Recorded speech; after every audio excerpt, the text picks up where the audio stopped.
Então, bom dia! Vamos lá acordar que ainda faz falta fazer compritas, não é? Olha, para a noite da manhã, para pôr um sapatinho, não sei quantos, vamos lá, atenção, amanhã vai ser aquela tradicional confusãozinha de última hora, portanto, veja lá se aproveita o dia de hoje para despachar aquilo que ainda não despachou. Bom, quanto a nós também vamos despachar, entre aspas, a cor do dinheiro de hoje, e como já percebeu, está com a cor do dinheiro do dia 23 de dezembro, do ano da graça de 2021. Olha, recuo lá um ano, que é para você perceber o conforto que, apesar de tudo, nós estamos a viver neste momento. E esse conforto deve-se exclusivamente a uma coisa: vacinação. Não se esqueça disso, ok? Eu estava a olhar aqui para as notícias de hoje e a ver que o inquérito que o Jornal Público fez numa série de hospitais permite perceber que uma boa parte das pessoas que estão a precisar de internamento, nomeadamente nas UCI, são pessoas de idade que não foram vacinadas. Convém não esquecer isto, ok? E eu não sou propriamente fundamentalista de vacinas. Bem, vamos lá então à edição de hoje. Eu gostava de pedir desculpa aos nossos espectadores. Porquê? Porque infelizmente cumpriu-se, ou confirmou-se, uma das coisas que eu lhe tinha dito ontem. Não tinha a certeza ainda se conseguíamos fazer o think tank, porque um de nós tinha uma limitação. E infelizmente isso confirmou-se. E o think tank, que já não foi feito terça-feira, era para ser feito ontem, vai ser feito hoje, quinta-feira. Nós não queremos, nem eu, nem o Joaquim, nem o Jorge, nós não queremos que Vossas Excelências vão para Natal sem fazer, sem levar consigo a análise da situação política e económica portuguesa. Portanto, hoje às 18 horas, a menos que algum de nós piore substancialmente ou haja um problema de saúde, você pode estar tranquilo que vamos ter o nosso think tank. E antes de irmos ao programa de hoje, quero lembrar, como faço sempre, que este canal tem uma parceria com a Prozis e, portanto, quando você for ao site fazer compras, tem logo um desconto de 10% se utilizar o cupom CAMILO, ok? É no checkout. Depois tem aqui aquelas são as promoções também que nós divulgamos todas as semanas. Agora sim, vamos à edição de hoje, ok? Não sei, houve alguém que disse aí que as vacinas foram um fracasso. Pronto, há opiniões para tudo, ainda bem, olha, graças a Deus nós vivemos a democracia, está bem? Mas eu, além da democracia, gosto de olhar sempre para os factos. E, portanto, os factos são o que são. Bom, período de ordem do dia. Eu vi ontem, já não me recordo do jornal, e peço desculpa, que 86,4% da população portuguesa, aparentemente, pelo menos, tem anticorpos específicos contra a Covid. É uma pergunta. E fiquei entusiasmado, porque isto tem que vir de algum lado, não é? E mais, é bom que os estudos mostrem que existem, pelo menos uma parte significativa da população com anticorpos, porque isso deixa-nos todos um bocadinho mais descansados. Depois, à noite, na televisão, salvo erro na SIC Notícias, eu ouvi o Dr. Filipe Frois, que é um pneumologista, como sabe, dizer que não se sabe a que é que isto se refere, se é a variante Delta ou outra qualquer. Bom, é bom nós pormos sempre alguma tampa ou água na fervura, mas atenção, já é muito bom saber que pelo menos 86,4% da população tem anticorpos. Agora, a questão é esta: se você for ver o manancial de informação que nos é divulgado nos últimos meses, umas vão num sentido e outras vão no outro. E muitas vezes o que sucede é que num dia diz uma coisa e no outro diz outra completamente diferente. Não raro, nós vemos notícias contraditórias até no próprio dia. O que é que isto provoca? Vou lá. Confusão generalizada. Porque ninguém sabe a quantas andamos. Se calhar convinha que a comunidade científica pensasse um bocado nisto, não é? Porque sem público informado, não há público a tomar boas decisões. Ponto seguinte. Hoje o público diz, na manchete, que a saúde pública não consegue rastrear todos os casos de Covid nas primeiras 24 horas. So much for eficiência do SNS. Como você sabe, continua a ser propagandeado por tudo quanto é sítio. Isto é preocupante, ok? Porquê? Porque se as pessoas estão, ou provam, ou melhor, se percebe que as pessoas estão infectadas, durante 24 horas, se a saúde se o SNS não consegue rastrear isto, quer dizer que provavelmente há muita gente a espalhar o vírus por aí fora. Que é preocupante? É. Ponto seguinte. Eu tinha prometido falar disto ontem. A substituição do Almirante Mendes Calado à frente do SEMA, Chefe de Estado-Maior da Armada.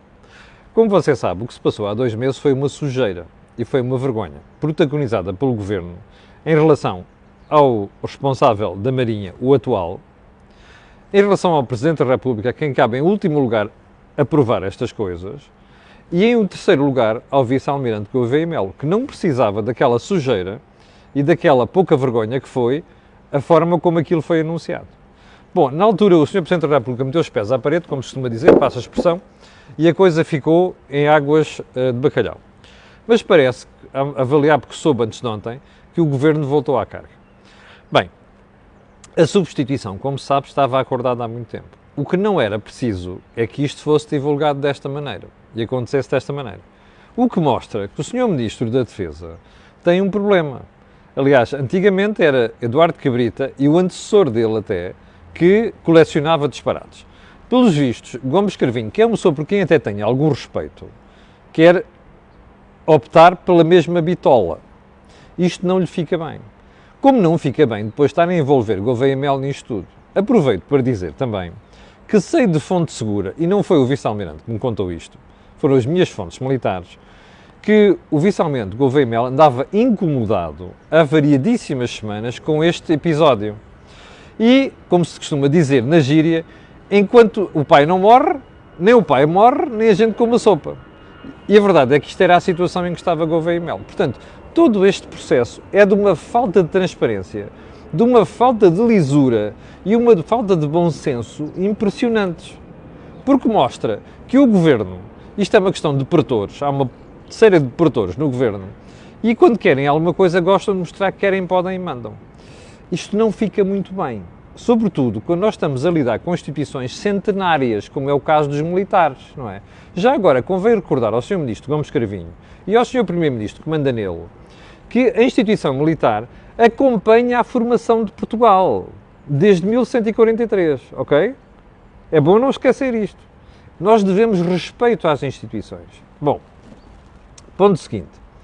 O Conselho de Jurisdição do PSD, e num dia deixei de fazer uma análise um bocado mais aprofundada disto, o responsável do Conselho de Jurisdição do PSD chama-se Paulo Colasso. Eu tenho uma admiração enorme por ele, porque nos últimos meses teve a coragem de tomar decisões difíceis contra a direção do partido. Os Conselhos de Jurisdição são uma espécie de tribunal dos partidos.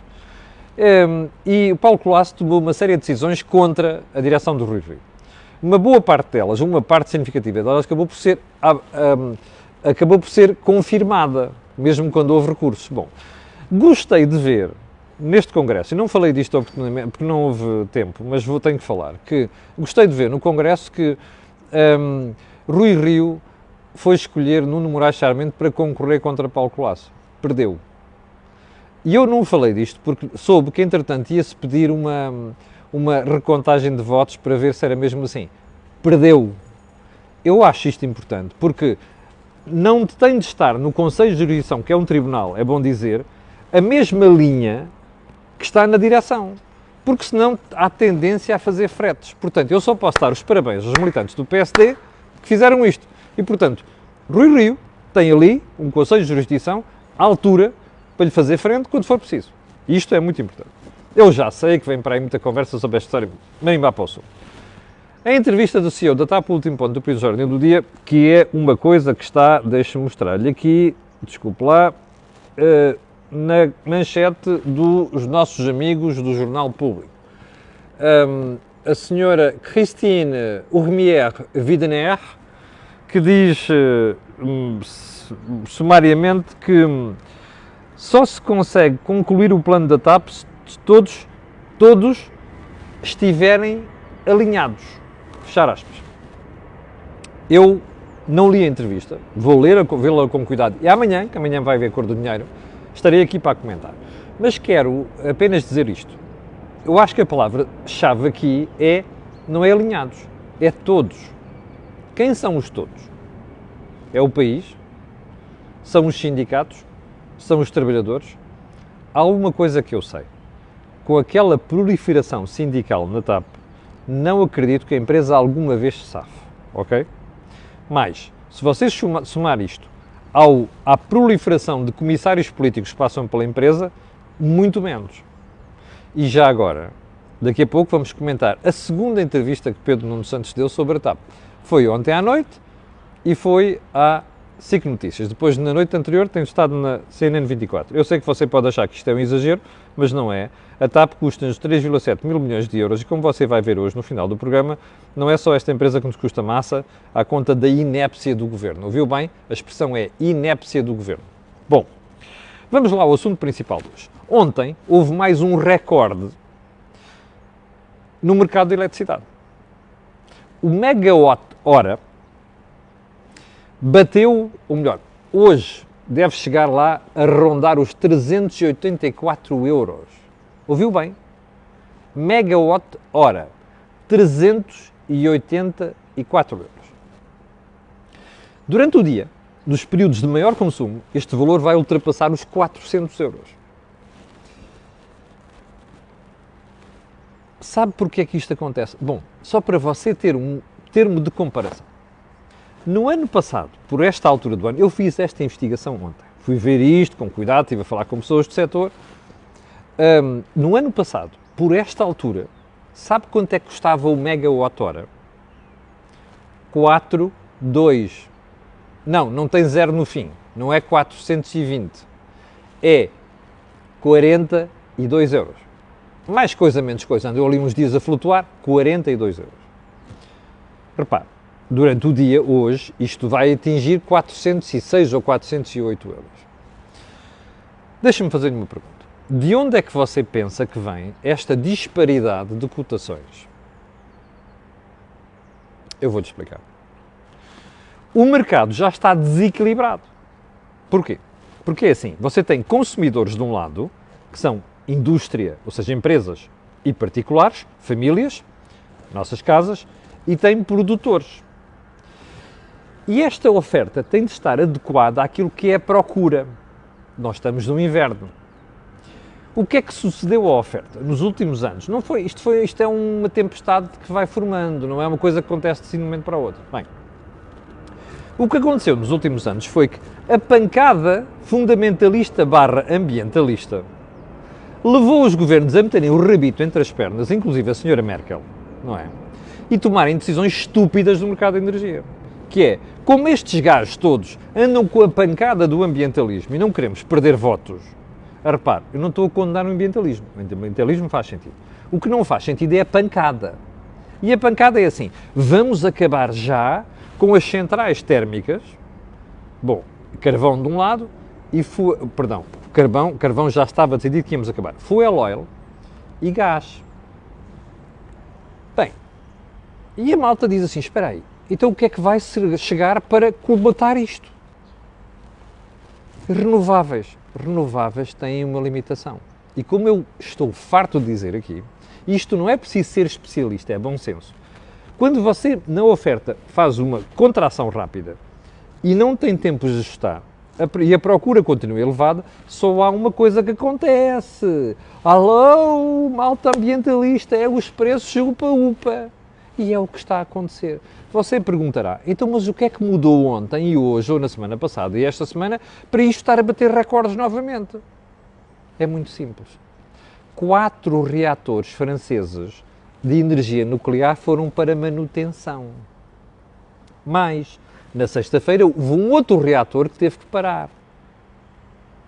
Você imagine como é que a Europa está para, por causa de 4 estações, centrais nucleares francesas têm de parar para manutenção e um outro ter parado porque ninguém sabe porquê, de repente o preço dispara por ali em cima. Isto é de doidos, percebe? E há aqui 2 nonsense nisto. Em primeiro lugar, você não tem um governo europeu a pedir desculpa às famílias, às empresas por estes disparates. Não tem um. E você não tem sequer um about face, ou seja, um meia-culpa, por parte dos senhores ambientalistas fundamentalistas a dizerem assim, enganámos-nos e tramámos a Europa nisto. Bom, mas sabe o que é ainda mais vergonhoso? É que repare neste pormenor. Nós estamos a fazer um frete aos malucos do ambientalismo. Bem, e o que você tem neste momento é a Europa dependente do nuclear, está a perceber? Se você falar com qualquer ambientalista, vai dizer, não, o nuclear não. Mas o que está a acontecer neste momento é que a oferta por colmatar isto vem do nuclear. A prova disto é que você teve o azar com as 4 estações francesas e, de repente, o preço galga por ali acima. Explique-me lá. Qual é a lógica disto? É nenhuma, certo? Pronto. Então eu vou-lhe dar um conselho. Mande bugiar a malta do fundamentalismo, percebe? Ambiental. Esta gentinha só quer votos e alguma desta gentalha não percebe nada do assunto e vai atrás da turba, percebe?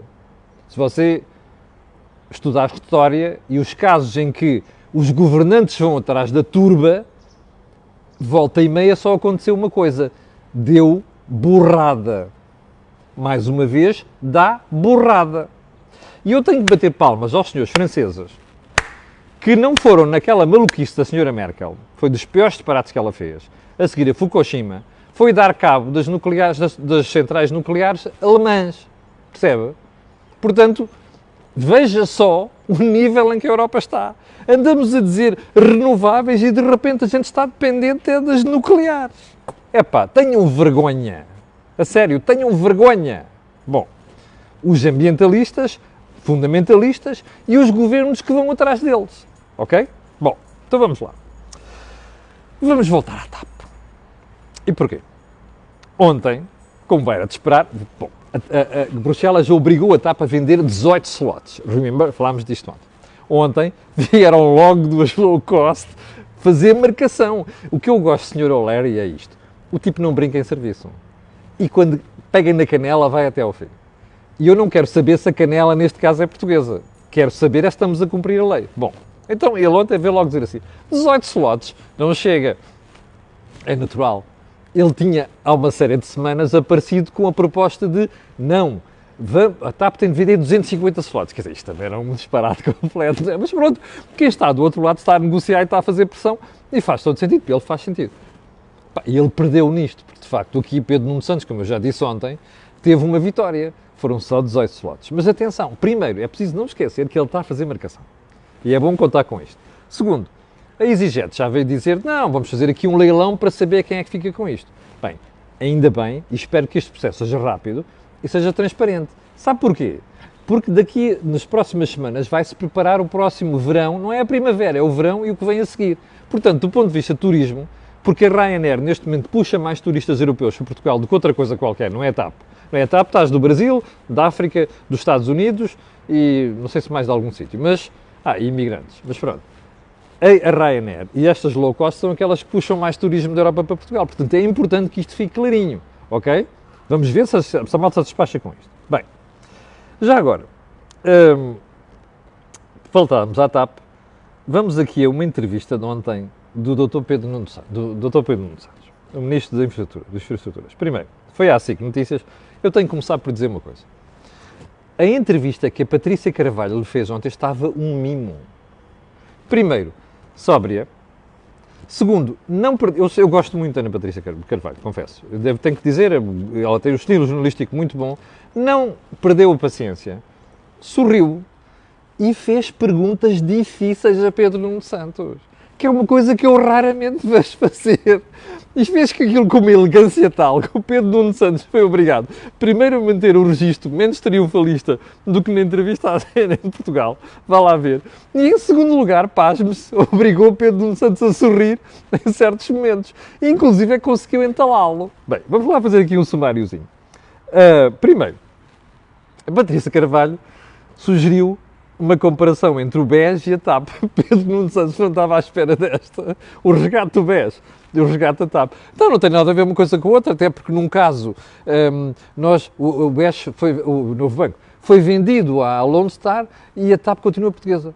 Hello. E, já agora, depois Pedro Nuno Santos, depois de ter posto o pezinho no chão, tenta equilibrar-se, diz assim, não, mas o que tem que se comparar é a Caixa Geral de Depósitos com a TAP. O quê? A Caixa Geral de Depósitos? Pedro Nuno Santos, eu sei que ele vê isto, eu sei que o Pedro vê isto, o Ministro vê isto, ok? E sei e não vou dizer porquê. Mas pronto, o Pedro Nuno Santos vê isto, eu sei que ele está a ver e portanto vou-lhe dar um recado. Pedro Nuno Santos, comparar a TAP com a Caixa Geral de Depósitos? Homem, o que é que você se vai meter? A Caixa Geral de Depósitos está saneada, tem um bom gestor à frente daquilo, E a Caixa Geral de Depósitos ganha dinheiro. A TAP não ganha. A TAP ganhou uma vez dinheiro em 30 anos. Que comparação é esta? Portanto, está a ver a eficácia da Patrícia Carvalho. Bom, mas não chegou aqui. Bom, Pedro Nuno Santos diz assim, vamos fechar a VEM. A VEM, como sabe, é aquela manutenção, que a empresa de manutenção que a TAP comprou no Brasil. Coisa mais ruinosa dos últimos 30 anos. Peraí, vamos vender, vamos fechar. Eu ouvi, peraí, fechar? A União Europeia disse para vender. Mas depois percebi, diz assim, isto é ipsis verbis. Se ela não for vendida, a VEM, e depois diz, e é difícil vender aquela empresa, temos de a fechar. Então espera aí. Então, e depois ele diz que o fecho foi bem recebido por nós, o fecho da VEM. Queríamos fechar a empresa. Então, Pedro Nuno Santos, se queriam fechar a empresa, porquê é que não fecharam antes? Foi preciso a Comissão Europeia vir dizer que tem que se fechar a VEM, acabar com a VEM? Não percebo isto. Está a ver as incoerências da política de transportes da TAP por parte da Tutel. É isto. Bem, agora, veja só, às tantas diz assim, por causa da história das privatizações, a direita privatiza tudo o que pode. Eu fiquei a pensar, espera aí, a sério, Pedro Nuno Santos?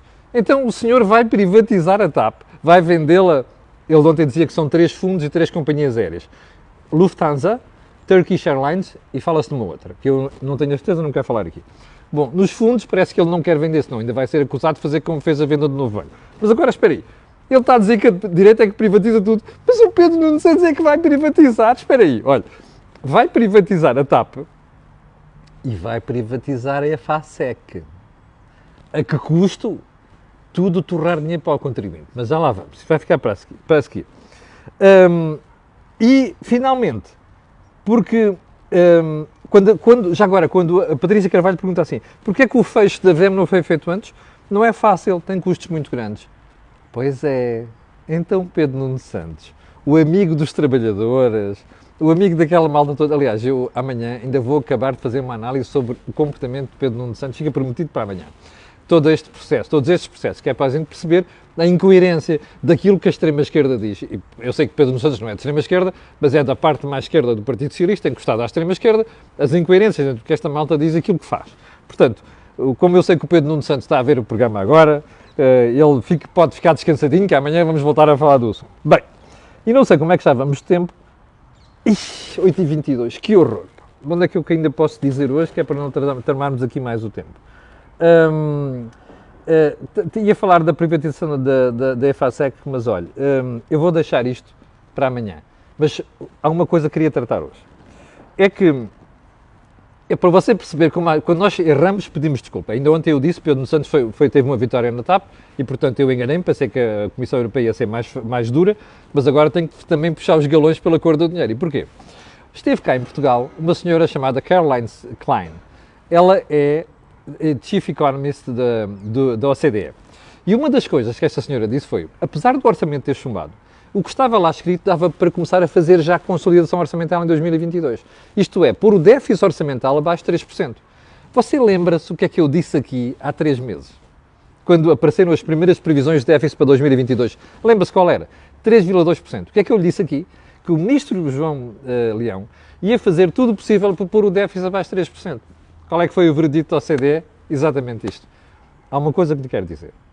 Este ajustamento vai ser feito com mais impostos, ok? E eu ainda não me esqueci que ainda não tratei a história do IMI, que amanhã também vou tocar neste pormenor. E vamos fazer aqui o resto da análise, sobretudo numa empresa que se chama EFASEC, que é mais um sorvedouro de dinheiro dos contribuintes. Mas fica para amanhã, e está mesmo prometido, dia 24 de dezembro. Olha, chegámos ao final do programa de hoje, quero agradecer, no dia de quase véspera de Natal, 6.600 pessoas em direto, é muito bom. Quero agradecer e dizer a essas pessoas e outras que vão ver, pedir aquilo que peço sempre, que é colocarem um gosto e fazerem partilha nas redes sociais, também sabe porquê. Aquilo que houve aqui, não houve mais lado nenhum.